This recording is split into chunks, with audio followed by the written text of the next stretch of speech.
Assalamualaikum warahmatullahi wabarakatuh. Pada kesempatan kali ini, saya akan menjelaskan materi tentang balance scorecard. Materi ini merupakan materi tentang mata kuliah akuntansi manajemen dengan dosen pengampu Dr. Gustian Juanda. Sebelumnya, perkenalkan nama saya Neti Purnamasari dari kelas manajemen 21C. Materi yang akan saya sampaikan yang pertama yaitu pengertian dan sejarah balance scorecard, yang kedua fungsi balance scorecard, yang ketiga 4 perspektif dalam balance scorecard, yang keempat contoh balance scorecard pada bisnis, yang kelima keberhasilan penyusunan balance scorecard memberikan pembelajaran. Yang pertama yaitu ada pengertian dan sejarah balance scorecard. Pengertian atau definisi balance scorecard adalah sistem manajemen untuk menerjemahkan tujuan strategis organisasi ke dalam tujuan kinerja yang diukur, dipantau, dan diubah jika perlu. Pendekatan ini menggunakan matriks akuntansi keuangan dan non-keuangan untuk memastikan tujuan strategi organisasi terpenuhi. Hasil keuangan mencerminkan masa lalu, bukan arah bisnis. Dalam sejarahnya, sebelum mempelajari balance scorecard, pemahaman terhadap konteks dan konsep di balik alat manajemen dan pemantauan yang dibuat oleh Profesor Robert S. Kaplan dan David Norton di Harvard Business Review pada tahun 1992 penting, yaitu perspektif bahwa metode benchmarking usang kini menggunakan sistem pendukung efisien untuk pengambilan keputusan manajemen. Kemudian, balance scorecard memperluas evaluasi kinerja dengan mengambil 4 aspek penting yaitu keuangan, pelanggan, proses internal, dan pembelajaran serta pertumbuhan.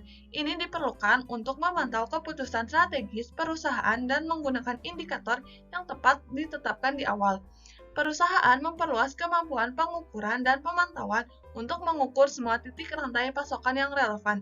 Ini meningkatkan pemahaman seluruh perusahaan tentang strategis yang ditentukan oleh manajemen puncak dan melibatkan setiap karyawan dalam proses tertentu. Peta strategis dikembangkan untuk manajemen menggunakan metode balance scorecard.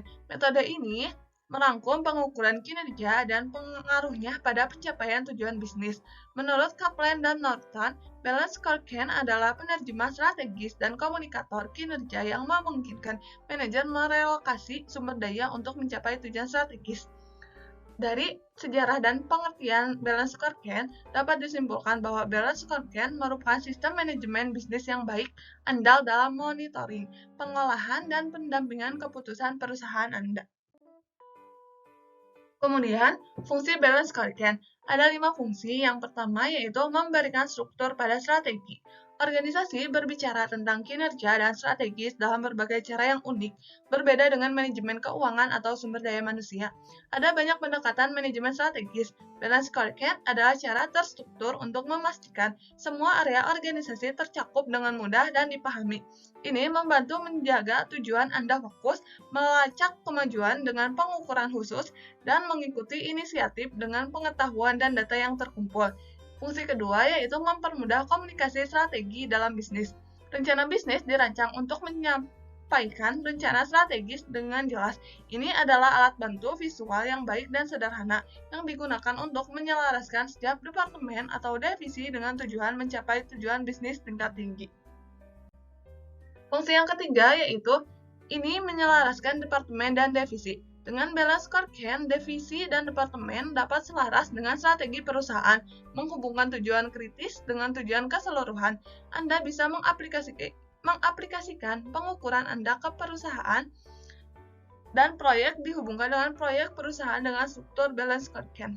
Fungsi yang keempat yaitu membantu karyawan Anda melibatkan bagaimana tujuan individual mereka terkait dengan strategi organisasi.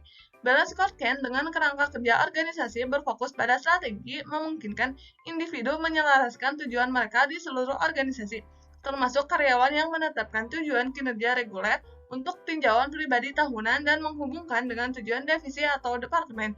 Balance scorecard memungkinkan karyawan terhubung dengan kemajuan tim dan perusahaan. Fungsi yang terakhir atau yang kelima yaitu membuat strategi Anda terus pada track-nya. Organisasi sering membuat rencana strategi dan tidak meninjau ulang. Namun, balance scorecard perlu merujuk pada strategi teratur untuk berfungsi. Rapat strategi bulanan atau 3 bulanan serta update tahunan merupakan cara merujuk strategi secara teratur, bagian pusat pelaporan manajemen dan menjadikan strategi hidup dalam manajemen organisasi. Anda bisa tahu posisi Anda saat mencapai tujuan. Kemudian, materi selanjutnya ada 4 perspektif dalam balance scorecard. Yang pertama yaitu perspektif keuangan. Organisasi bisnis fokus pada tujuan keuangan dan keuntungan yang berkelanjutan. Tujuan terkait kesehatan dan kinerja keuangan perusahaan dapat dimasukkan dalam perspektif ini, termasuk pendapatan dan laba. Yang kedua yaitu perspektif pelanggan. Perspektif ini berfokus pada tujuan kinerja yang terkait dengan pelanggan dan pasar. Contoh hal yang termasuk dalam perspektif ini yaitu layanan dan kepuasan pelanggan. Misalnya, meningkatkan Net Promoter Score atau mengurangi lifetime pusat panggilan. Selanjutnya yaitu pangsa pasar, seperti pangsa pasar yang berkembang di segmen atau negara tertentu. Dan yang ketiga yaitu kesadaran merek, misalnya meningkatkan interaksi di media sosial. Yang ketiga yaitu perspektif proses internal. Di sini Anda menetapkan tujuan dan sasaran operasional internal, atau dengan kata lain, apa yang perlu dimiliki bisnis dan apa yang perlu dilakukan bisnis dengan baik untuk mendorong kinerja. Contoh tujuan internal yang mungkin yaitu perbaikan proses, misalnya mempersingkat proses persetujuan internal. Yang kedua, optimalisasi kualitas seperti mengurangi limbah produksi. Yang ketiga, pemanfaatan kapasitas seperti menggunakan teknologi untuk meningkatkan efisiensi. Perspektif yang keempat yaitu perspektif pembelajaran dan pertumbuhan. Perspektif terakhir ini mempertimbangkan pendorongan kinerja yang lebih tidak berwujud karena mencakup spektrum yang begitu luas. Perspektif ini sering dipecah menjadi komponen-komponen berikut.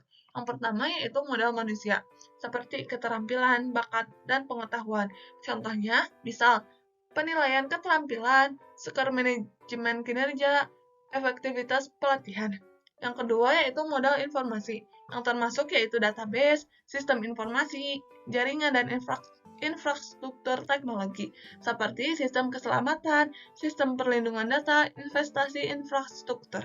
Yang ketiga yaitu modal organisasi, seperti budaya, kepemimpinan, penyelarasan karyawan, kinerja tim, dan manajemen pengetahuan. Misalnya, contohnya yaitu keterlibatan staf, skor promotor bersih karyawan, serta audit budaya perusahaan. Kemudian, ada pun contoh balance scorecard pada bisnis. Proses pengembangan balance scorecard di suatu perusahaan melibatkan beberapa langkah. Berikut adalah rangkumannya. Yang pertama, yaitu tetapkan visi masa depan yang jelas. Yang kedua, tentukan tujuan strategis. Yang ketiga, tentukan faktor penentu keberhasilan. Yang keempat, pilih indikator untuk mengukur dan memantau kinerja. Yang kelima, menetapkan tujuan, rencana, tindakan, dan inisiatif. Semua 5 langkah untuk masing-masing dari 4 perspektif. Maksudnya, dari 5 langkah tersebut, masing-masing dibuat dalam perspektif. Di sini ada contoh balance scorecard pada bisnis, usaha kopi sederhana. Kita lihat ada 4 perspektif, yaitu perspektif keuangan, perspektif pelanggan, proses internal, pembelajaran, dan pertumbuhan. Maka kita masukkan 5 langkah yang tadi. Yang pertama yaitu seperti perspektif keuangan. Objektivitasnya yaitu meningkatkan pendapatan. Tujuannya meningkatkan pendapatan bersih 10%. Indikatornya laporan keuangan.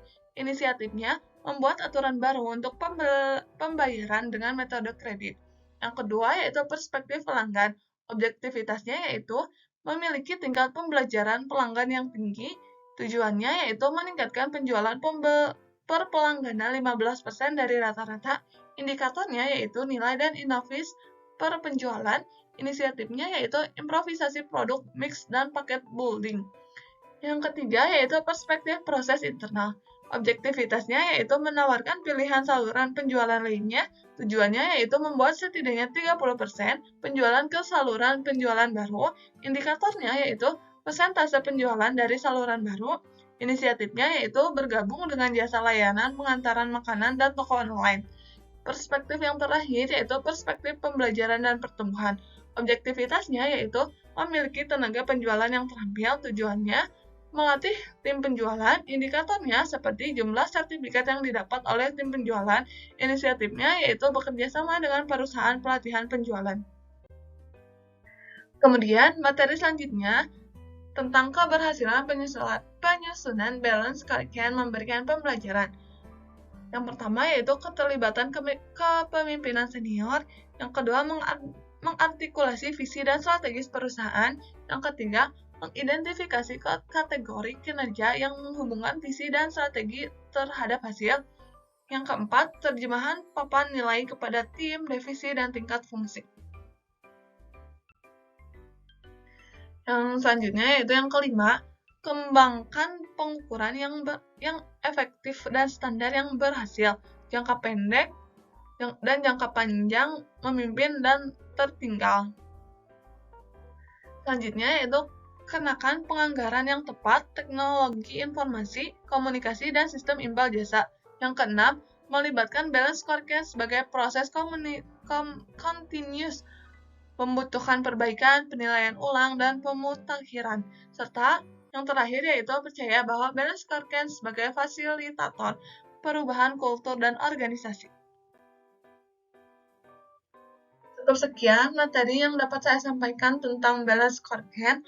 Mohon maaf bila ada salah-salah kata. Wassalamualaikum warahmatullahi wabarakatuh.